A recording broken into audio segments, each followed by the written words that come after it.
अपने हाथों को जोड़ लेंगे। सत्वेषु निद्रिं गुणेषु प्रमोदं क्लिष्टेषु जीवेषु कृपापरत्वं माध्यस्थे भावं विपरीतव्रतं सदा ममात्मा विदधातु देव। जो अनंत अनंत सिद्ध परमेश्वरी भगवान की जय बोलो। देवादि देव गुणनायक श्री मुक्तनाथ भगवान की परम पूज्याचार्य मित्रति गुरुदेव की दिव्य तपस्याचार्य श्री सुंदर सागर जी गुरुदेव की परम पूज्यारिका श्रीमती माता जी की हरिका संघ की जिनवाणी माता की श्रीमद जैन धर्म की माता जी के चरणों में वंदना भी करते हुए तीनों साधुओं के चरणों में इच्छा भी करते हुए आगम के शब्द को आपके समक्ष रखते हैं। हम देख रहे हैं सामायिक पाठ जिसको आचार्य अमित गति गुरुदेव ने लिखा है। अब तक हमने कितने श्लोक देख लिए हैं? 5 श्लोक देख लिए हैं। तो हमने कल क्या पढ़ा था? क्या पढ़ा था कल? प्रतिक्रमण। हमें अपने किए हुए दोषों का पहले क्या करना है? प्रतिक्रमण करना है। तो देखा था कि प्रमाद के वशीभूत होकर हम लोग किस तरीके से असावधानी रखते हैं और उनसे एक ही क्रियादि जीवों का घात हमारे द्वारा होता है। तो इस तरह का कृत्य हमारे द्वारा हुआ हो तो मेरा वो दुष्कृत्य मिथ्या हो। अब शिष्य पूछ रहा है कि गुरुदेव कुछ और भी बचा है कि हो गया? तो गुरुदेव कहते हैं कि अभी तक तो प्रतिक्रमण का पहला चरण हुआ है, अभी दूसरा चरण अभी प्रतिक्रमण का बाकी है। तो उसे आगे के श्लोक में बता रहे हैं कि क्या है। तो पढ़ते हैं विमुक्ति मार्ग प्रतिकूले वर्तिना मया कषायाक्ष्मशील तुर्टिया चारित्र शुद्धे यदकारी लोपनम ततस्तु मिथ्या दुर्दर्शितं तदा। हिंदी वाला पढ़ते हैं मोक्ष मार्ग प्रतिकूल प्रवर्तन जो कुछ किया कषायों से विपथ गमन सब कालुष मेरे मिट जावे सत्य भावों से। क्या कह रहे हैं यहाँ पे? हे प्रभु, हे नाथ, हे देव, मेरे द्वारा क्या बोल रहे हैं? मेरे द्वारा विमुक्ति मार्ग मोक्ष मार्ग की प्रतिकूल आचरण किया हो मुझ दुर्बुद्धि ने, मुझ अज्ञानी ने अगर मोक्ष मार्ग के विपरीत आचरण किया हो, किस कारण से? कषायाक्ष से, कषायों की वशीभूत होकर। अक्ष का मतलब क्या होता है? आत्मा। और क्या मतलब होता है? एक और मतलब इंद्रियों। इंद्रियों के कारण, इंद्रियों की वजह से अगर मैंने मोक्ष मार्ग के प्रतिकूल आचरण किया हो तो मया दुनिया मुझ दुर्बुद्धि द्वारा चारित्र शुद्धि, चारित्र की शुद्धि का जो लोप किया गया हो तत् वह दुष्कृत्य मेरा मिथ्या हो। हे नाथ, हे देव, मुझ दुर्बुद्धि के द्वारा क्या हो गया हो? कषाय और इंद्रियों के कारण मोक्ष मार्ग के प्रतिकूल मैंने आचरण किया हो तो मेरा वह दुष्कृत्य मिथ्या। यहाँ पर आचार्य विद्यार्थी गुरुदेव कह रहे हैं कि सबसे पहले साधना का प्रारंभ जो होता है वो होता है आत्मशोधन से, मतलब स्वयं से। कि अगर आप लोग अपना शोधन नहीं करोगे, अपने संचित पापों को खत्म अलग अलग नहीं करोगे, उसका जो पाप किया गया है उसका क्षमा नहीं मांगोगे तो तुम आत्मवर्धन नहीं कर पाओगे। जब पहले आत्मशोधन करो फिर आत्मवर्धन की बात करना। जैसे कोई कपड़े को आप रंगवाना चाहते हो, कलर करवाना चाहते हो तो पहले क्या करना पड़ेगा? उसको पहले अच्छे से धोना पड़ेगा, साफ करना पड़ेगा, तभी उसके ऊपर कलर लगेगा। अगर आप लोग उसको धोगे नहीं, साफ नहीं करोगे तो आपका कलर और आपकी मेहनत दोनों क्या होगी? बेकार होगी। उसी प्रकार से हमें अपनी आत्मा को पहले तो जो संचित पाप किए गए हैं उनको खत्म करना है, उनका नाश करना है। तो वो होता है प्रतिक्रमण के माध्यम से। फिर उसके बाद ही कोई दूसरा आगे का कार्य करने के बारे में सोचना। जिस प्रकार से डॉक्टर भी होता है वो क्या करता है? कोई बीमार व्यक्ति है, कोई रोगी है, उसको घाव लगा है उसके घाव से क्या हो रहा है, पस बह रहा है, खून बह रहा है, तो सबसे पहले वो क्या करेगा, उसको पोंछेगा, उसे साफ करेगा, तब जाके उसकी पट्टी करेगा और उसके बाद में उसको उस बीमारी के लिए, उस घाव के लिए दवाई देगा, और वो दवाई से जब वो ठीक हो जाएगा तब जाकर उसको टॉनिक देगा। टॉनिक मतलब जिससे उसकी क्या हो, शक्ति बढ़े, ताकत बढ़े। तो उसी प्रकार से यहाँ पर भी कह रहे हैं कि पहले तो तुम उसका प्रतिक्रमण करो, फिर उसके बाद में प्रायश्चित लो, और तब जाके तुम प्रत्याख्यान करना, ताकि तुमसे भविष्य में कोई भी गलती ना हो। तो यहाँ यही कह रहे हैं कि विमुक्ति मार्ग प्रतिकूलवर्तिना मया कषाया श्वसेन दुर्दया चारित्र शुद्धे यत्कारि लोपनम तदस्थ मिथ्या अमृतकृतम विभो। चारित्र, चरित्र क्या होता है, क्या होता है चरित्र का मतलब, आचरण। आचरण और आचरण और क्या होता है, आचरण ही मुख्य होता है। लेकिन इसको अपन चरित्र जो है अपने जीवन की संपदा है, ये जो चरित्र है वो ही हमें मोक्ष मार्ग पर लेकर जाता है और यही हमें परमात्मा बनाता है। चरित्र ही अपना मुख्य अंग है। तो चरित्र का क्या परिभाषा आती है अपने शास्त्रों में, चरति भक्ष्यति अष्टकर्मणानिति, मतलब जो चरित्र होता है वो जो क्या करता है, अष्टकर्म, जो ज्ञानावरणादि 8 कर्मों का जो समूह है उसको भक्षण कर देता है, उसको पूरा नष्ट कर देता है, उसे कहते हैं चरित्र। असुहादो विनिवृत्तिये सुहे परित्यक्त चरित्र, मतलब जो अशुभ से निवृत्ति कराए और शुभ में प्रवृत्ति कराए उसको क्या कहते हैं, चरित्र। इस चरित्र का वही समझो उतना ही इम्पोर्टेंट अपने जीवन के लिए है, क्योंकि जो चरण होते हैं, जो चरण होते हैं वही हमें आचरण तक लेकर जाते हैं। हम चरणों को भी इसीलिए छूते हैं ताकि हमें आचरण की प्राप्ति हो। ये चरण जो होते हैं वो गति के, प्रगति के प्रतीक होते हैं। तो ऐसे चरण को, तो जो चरित्र होता है उसका अपने जीवन में वही महत्व है जिस प्रकार से पूरे शरीर में पैरों का, जिस प्रकार से पूरे शरीर में पैरों का महत्व है, उसी प्रकार से अपने जीवन में इस चरित्र का महत्व है। जैसे अकेला सिर्फ स्वाध्याय जो होता है वो अकेला कार्यकारी नहीं है, उसके साथ में चरित्र की भी आवश्यकता है।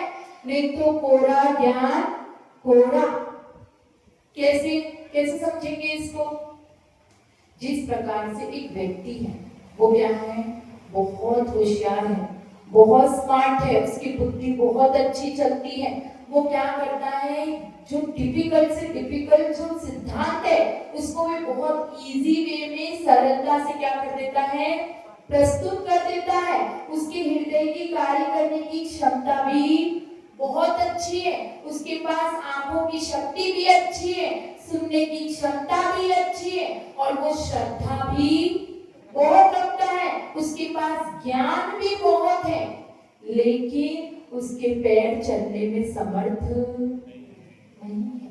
तो ऐसे व्यक्ति का क्या होगा, वो चल नहीं सकता है, वो चलने में समर्थ नहीं है, तो उसके ऊपर वो ज्ञान और श्रद्धा अपने पीठ पे वो क्या कर रहा है, लाद कर घूम रहा है, क्योंकि उसने जानता तो सब कुछ है कि इस परिस्थिति में से कैसे निकलना, ये संकट से कैसे निकलना है, ज्ञान उसको पूरा है, श्रद्धा भी है, लेकिन वो चल नहीं सकता, तो स्वयं को उस परेशानी से वो बचा नहीं सकेगा और दूसरों की भी उसमें सहायता नहीं कर सकेगा। क्योंकि लोगों को कितना भी ज्ञान दे दो, कितनी भी श्रद्धा करा दो, लेकिन जब प्रैक्टिकल उसको करके नहीं दिखाओगे तो वो उतना करने वाले, क्योंकि प्रैक्टिकल नॉलेज भी थियरी के साथ में चाहिए। तो वो व्यक्ति सब कुछ रखता है लेकिन आचरण को नहीं अपनाता है, चरित्र को अपने जीवन में नहीं अपनाता है, तो उसका सब कुछ व्यर्थ है। जिस प्रकार से जिसको लकवा मार जाता है तो उसका मन और मस्तिष्क कभी भी शांत नहीं रहता, उसी प्रकार से अगर किसी का चरित्र खराब है, चरित्र सही नहीं है, तो उसका भी मन और मस्तिष्क कभी भी शांत नहीं रह पाता है। तो उस चरित्र का अपने जीवन में बहुत इंपॉर्टेंस है। तो यहाँ पर आचार्य देव यही कह रहे हैं कि तुमने उस चरित्र को क्या किया है, लोप किया है। कैसे?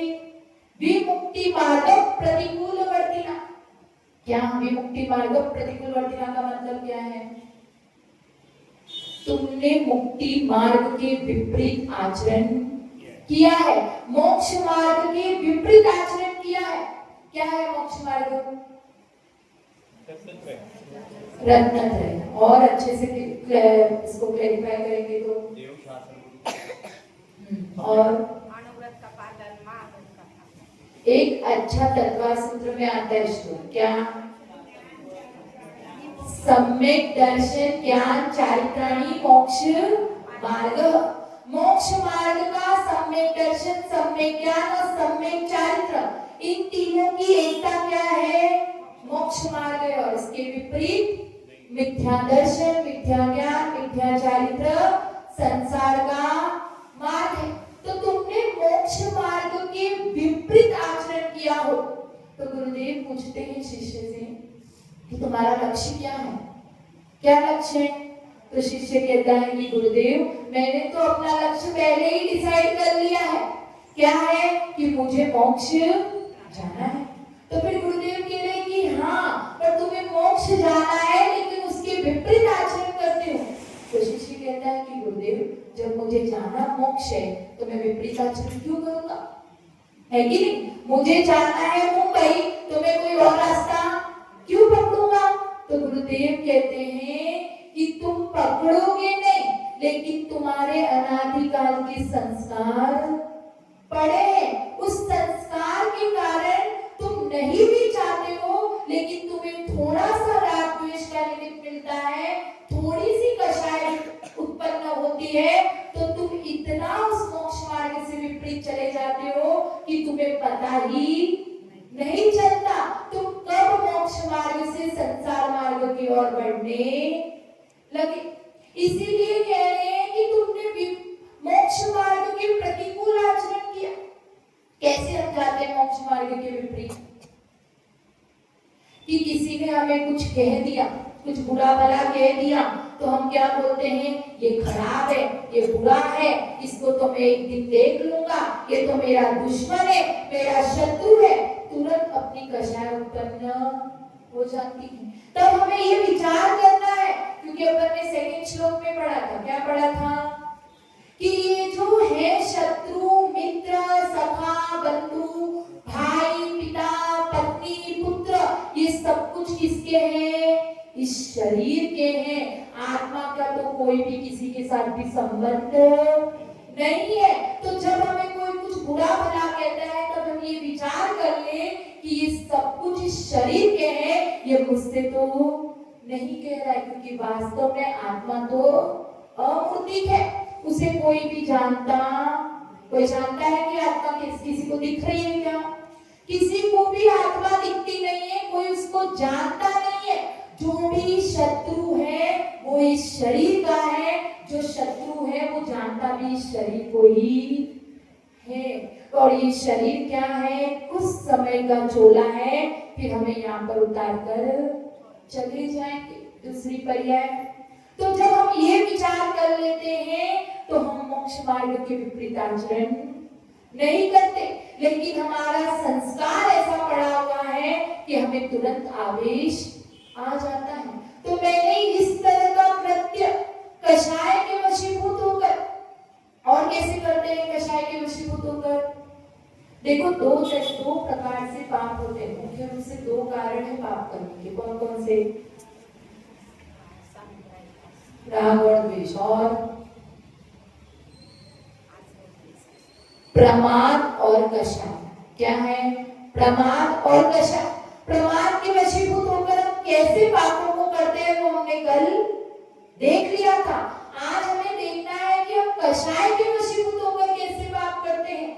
कैसे करते हैं? कि हमें किसी बात पे कोई गुस्सा आ रहा था, चिड़चिड़ाहट हो रही थी, तो हम किचन में काम कर रहे थे या कहीं पर भी बाहर काम कर रहे थे, रसोई घर में या बाहर हॉल में, कहीं पर भी, तो क्या हुआ, हमें इतना गुस्सा आ रहा था तो हमने गरम गरम पानी उठाया और डायरेक्ट फेंक दिया। अब वहां पर हमने देखा भी नहीं कि जीव जल रहे हैं, कोई जीव जंतु भी तो नहीं है, किसी भी प्रकार का हमने शोधन नहीं किया। घर पे कोई सामान अस्त व्यस्त पड़ा रहता है, बच्चे सही जगह पर नहीं रखते हैं, तो हम क्या करते हैं, उस सामान को लेकर इतना उठक पटक, इतना फेंका फेंकी करते कि सही जगह नहीं रखते, ऐसा करते वैसा करते और बिल्कुल भी ध्यान। तो इस तरीके से गुस्से के कारण, क्रोध के कारण, मान के कारण भी हम पापों को करते हैं, अहंकार के कारण करते हैं, मायाचारी करते हैं, माया के कारण, लोभ लालच के कारण हम न जाने किस किस वजह से पापों को करते हैं, दोषों को करते हैं। तो उस तरह का मैंने किया हो। और कषाय के कारण क्या होता है, 3 सिचुएशन बताती हूँ। एक ट्रेन कलकत्ता जा रही थी, उसमें 3 पैसेंजर बैठे। अब क्या हुआ, किसी को क्या करना था, बीच में रास्ते में उतरना था, तो उसका एक डेस्टिनेशन था। तो क्या हुआ कि एक जो व्यक्ति था वो सोता का सोता रह गया, और वो सोता रह गया तो उसका स्टेशन आगे निकल गया और वो उधर उधर नहीं पाया। अब दूसरे प्रकार का व्यक्ति है कि उसका किसी से लड़ाई हो गई तो उसे गुस्सा आ गया कि मुझे ये ट्रेन से जाना ही नहीं है, और वो रास्ते में ही उतर गया। अब तीसरे प्रकार का व्यक्ति है, उसकी भी इतनी लड़ाई हो गई, वो इतना क्रोध में, इतना आवेश में आ गया कि उसने वहीं पर सुसाइड कर लिया।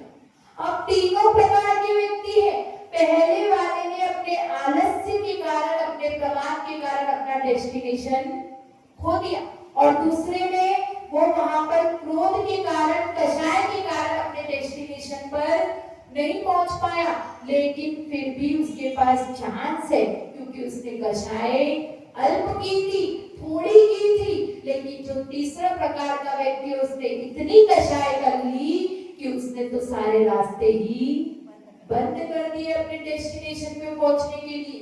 तो इसी तरीके से हमने भी पूर्व में इस कषाय के कारण जो हमारा मोक्ष मार्ग था उसके प्रतिकूल आचरण किया हो, तो मेरा वह दुष्कृत्य मिथ्या है।